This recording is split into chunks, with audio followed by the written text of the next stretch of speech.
This is Command Post, a series of discussions about military matters from Time and the Center for a New American Security.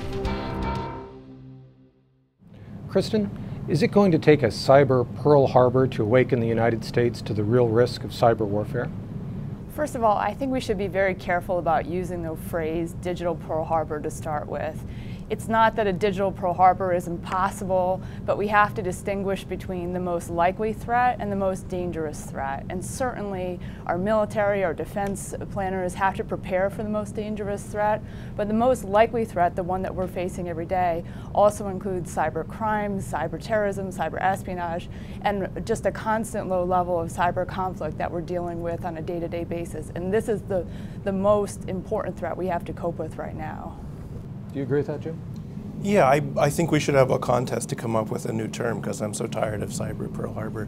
Cyber Custer's Last Stand, cyber Dunkirk, it doesn't make any sense. But one of the issues that many people are worried about is that the U.S. has a hard time ever getting its act together until something bad happens.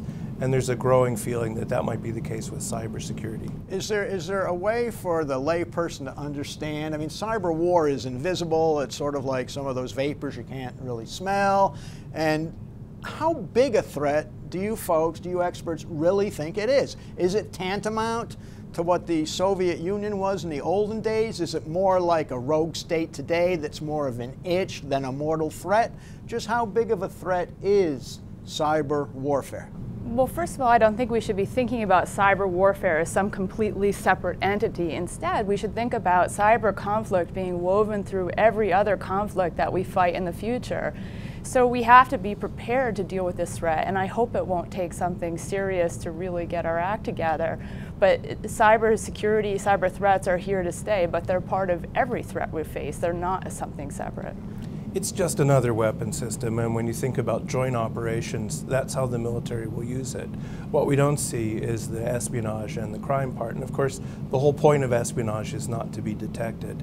So on a daily basis, espionage, crime, planning, military use in the works. A lot of countries are thinking about it. But when you think about cyber war, if you mean attack, it will be like any other weapon. When you think about cyber conflict, then you've got to think about spies and bank robbers and stuff that may not be visible to the naked eye.